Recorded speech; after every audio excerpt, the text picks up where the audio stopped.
ఈరోజు మనం కుబేరుడి గర్వాన్ని గణేశుడు ఎలా వంచి ఆయనకు పాఠం నేర్పాడు అనేది తెలుసుకుందాం. కుబేరుడు గర్వంగా, నా దగ్గర చాలా సంపద ఉంది, నేను ఒక పెద్ద విందు ఇవ్వాలనుకుంటున్నాను, దేవతలందరినీ పిలవాలి, ముఖ్యంగా శివుణ్ణి పార్వతిని అని నిర్ణయించుకుంటాడు. కుబేరుడు కైలాస పర్వతానికి వెళ్ళి శివునితో, స్వామి, నేను ఒక పెద్ద విందు ఇవ్వాలనుకుంటున్నాను, దయచేసి మీరు పార్వతీదేవి రావాలి. శివుడు నవ్వుతూ, కుబేరా, మేము రాలేము, కానీ మా అబ్బాయి గణేశుడిని పిలువు, అతనికి భోజనం అంటే చాలా ఇష్టం, నీ అతిథి సత్కారాన్ని బాగా ఆనందిస్తాడు.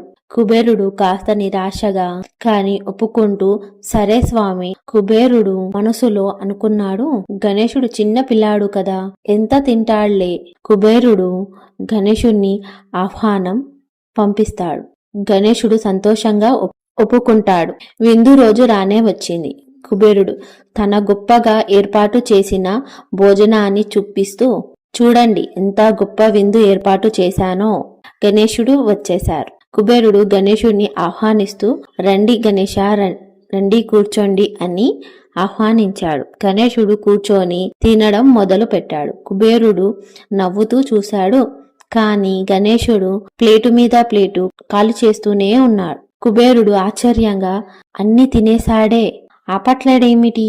గణేశుడు అల్పాహారాలు, ముఖ్య వంటకాలు, తీపి వంటకాలు అన్ని తినేశాడు. కుబేరుడు కళ్ళు పెద్ద అవుతాయి. గణేశుడు కుబేరుణ్ణి వైపు చూస్తూ, కుబేరా, నాకు ఇంకా కొంచెం ఆకలిగానే ఉంది, ఇంకేమైనా ఉందా? కుబేరుడు భయంతో చేతులు జోడించి, స్వామి గణేశ, నా దగ్గర ఇంకేమీ లేదు, నన్ను క్షమించడి, నా గర్వం వల్ల ఇలా జరిగింది, నేను నా తప్పు తెలుసుకున్నాను. కాని గణేశుడు కుబేరుని యొక్క బంగారు భవనంలో ఉన్న అన్ని వస్తువులు తినడం ఆకలేస్తుంది అని తినడం మొదలు పెట్టాడు.